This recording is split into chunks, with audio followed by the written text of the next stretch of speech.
Okay, I think I'm rolling. This is a yucky day. It rained and rained and rained. So now it's mud puddles and garbage that had been covered in snow and blown around in the wind, laying everywhere. And just one of the muddy, yucky days of early spring. I want to try and do Jaspook's Tag, but I didn't write the questions down, so I might have to go back and look.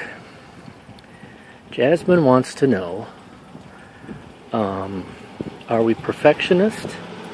Yes, I think I am a perfectionist. I'm trying not to be. And this kind of ties in with the next question. Jaspook wanted to know, have we stopped doing anything, what and why? I'm trying to not be such of a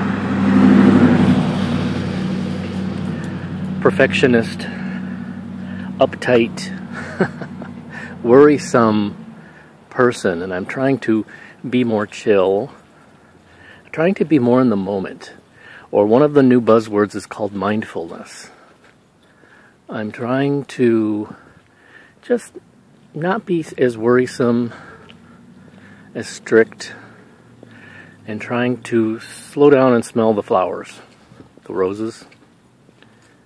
Let me think. Is that what how I want to answer those questions?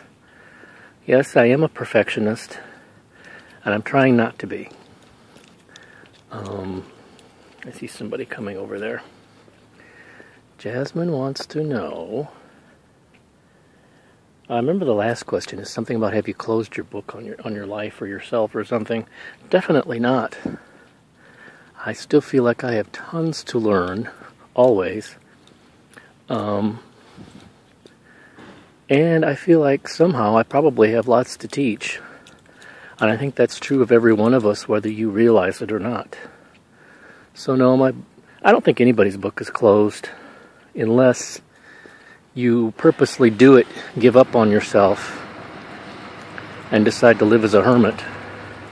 I don't think anyone's book is ever really closed.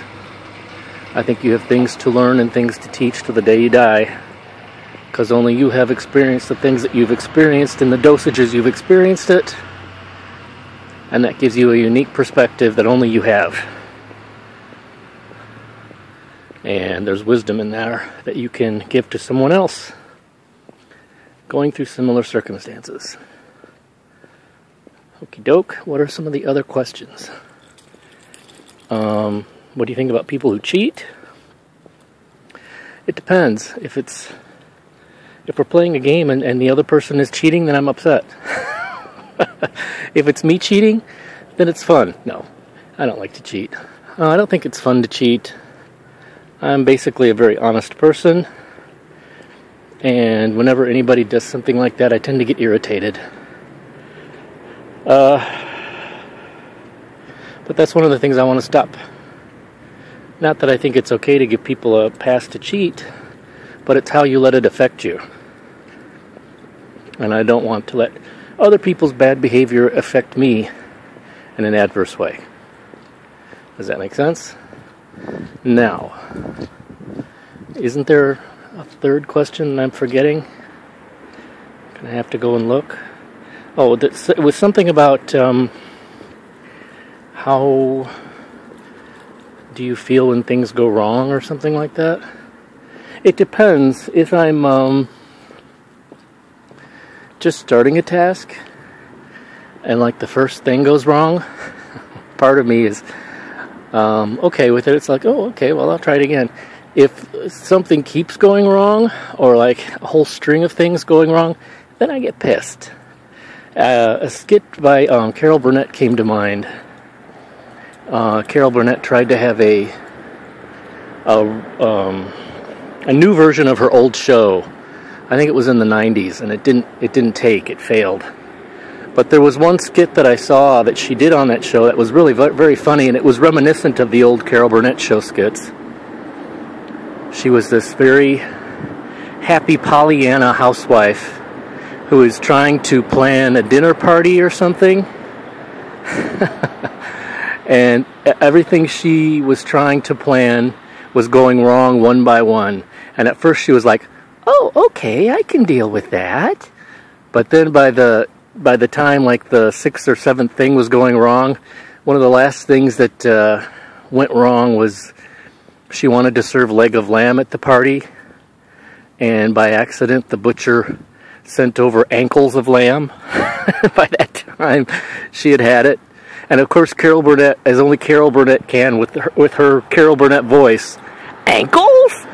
You send me ankles of lamb? It was hysterical. But that's kind of how I am.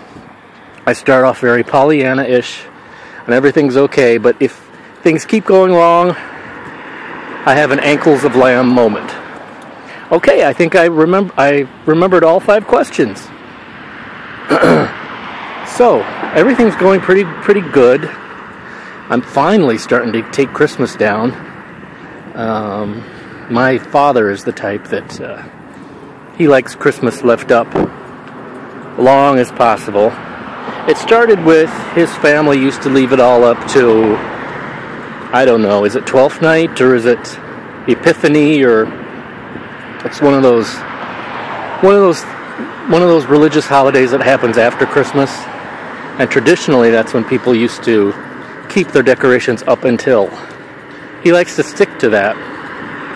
But now I think it has more to do with being older. I think there's a little bit in him that worries he might not see another Christmas. So each time something comes around, he thinks maybe this will be my last. So he doesn't really like to let go of it. And so we end up having Christmas decorations up until Easter. But anyway. Okay, I'm going to sign off. And I hope everybody's having a good week. Bye.